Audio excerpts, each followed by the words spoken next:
இப்போது நம்ம ட்ரீம்ஸுக்காக தான் நம்ம டீப் டிசைர்ஸுக்காக தான் நம்ம வாழணும் அப்படிங்கிறது நமக்கு புரிஞ்சிருச்சு.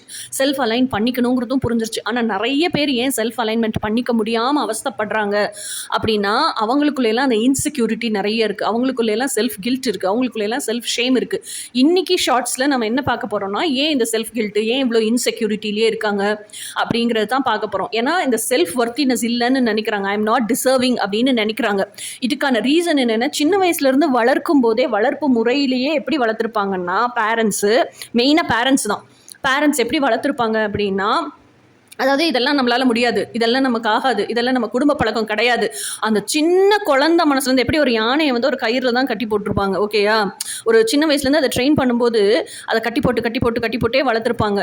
அதுக்கப்புறம் அது பெருசானதுக்கப்புறமும் யானை ஸ்ட்ரென்த் ஆயிரும்ல, அந்த சங்கிலியை கலட்டி அதை சின்ன கயிறாக்கியிருப்பாங்க. அது கயிறை கட்டினதுக்கப்புறமும் இதை அத்துக்கிட்டு ஓட முடியாது அப்படின்னு அதை நம்பிக்கிட்டே இருக்குமோ, அந்த மாதிரி நீங்கள் சின்ன குழந்தையிலேருந்து அப்படியே வளர்க்கப்பட்டதுனாலே இப்போ பெருசானதுக்கப்புறமும் இதெல்லாம் எனக்கு கிடையாது. மெட்டீரியலிஸ்டிக்காக ஒரு பர்சன் நீங்கள் சக்ஸஸ்ஃபுல்லாக இருந்தீங்கன்னா கூட எமோஷனல் ஃபுல்ஃபில்மெண்ட் இல்லாமையே இருக்கிறீங்க, இந்த இன்செக்யூரிட்டி இருக்கிறதுனால.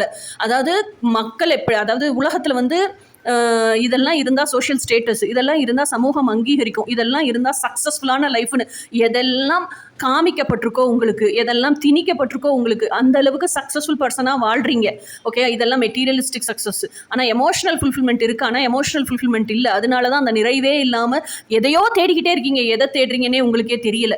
ஓகேயா? ஸோ இதைத்தான் நீங்கள் தேடுறீங்கன்னு தெரிஞ்சால் தானே அதை அடைவீங்க.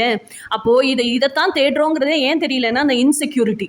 என்ன இன்செக்யூரிட்டினா, சின்ன வயசுலேருந்தே உங்களை எப்படி வளர்த்துருக்காங்கன்னா, அதை தான் சொல்கிறேன். சின்ன வயசுலேருந்தே அழுகக்கூடாது, மற்றவங்க முன்னாடி அழுதா வீக்னஸ், நம்ம எமோஷன்ஸை வெளியே காமிச்சிக்கக்கூடாது, நம்மளை வீக்காக நினச்சிருவாங்க, நம்ம காசு பணம் இல்லாதவங்கன்னு நினச்சிடக்கூடாது, கஞ்சி குடித்தாலும் வெளியே போய் பிரியாணி சாப்பிட்ட மாதிரி காமிச்சிக்கணும். அப்போ இது எல்லாமே என்ன சொல்லி கொடுக்குது உங்களுக்கு அப்படின்னு சொன்னால், இதெல்லாமே அப்போ நான் ஒர்த்தி இன்னும் ஃபில்ல போட்டிருக்கு, சமூகத்தில் இருக்க மற்றவங்கெல்லாம் ஒர்த்தியாக இருக்காங்க, நான் வேஸ்ட் பீஸ் போட்டிருக்கு, நான் டம்மி பீஸ் போட்டிருக்கு.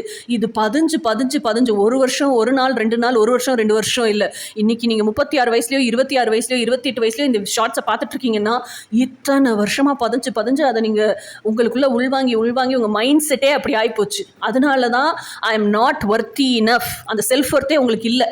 அதனால தான் I am not deserving candidate அப்படின்னு நினைக்கிறீங்க. அதனால தான் I am not eligible enough அப்படின்னு நினைக்கிறீங்க. நான் இதுக்கு தகுதியானவள் இல்லை போல் இருக்கு, இந்த அன்கண்டிஷனல் லவ்வெல்லாம் நமக்கு இல்லை போல் இருக்கு, இந்த ட்வின் ஃப்ளேம் கான்செப்ட் எல்லாம் நமக்கு இல்லை போல் இருக்கு, இதுக்கெல்லாம் இந்த சோஷியல் கண்டிஷனிங்காக உடைக்கிற அளவுக்கு தைரியம் வேணும் இல்லை, அவங்களுக்கு மட்டும்தான் ட்வின் ஃப்ளேம் கான்செப்ட் போல் இருக்கு, நம்ம இதுக்குள்ளேயே தான் இருந்து வளர்ந்தாகணும், வேறு ஆப்ஷனே இல்லை, நமக்கு விதிக்கப்பட்டது இதுதான் அப்படின்னு எல்லாம் நீங்கள் ஏன் நினைக்கிறீங்கன்னா அப்படியே வளர்ந்துருக்கீங்க. இன்னைக்கு வரைக்கும் மாற்றிக்காமல் உங்களை அப்படியே வச்சிருக்கீங்க.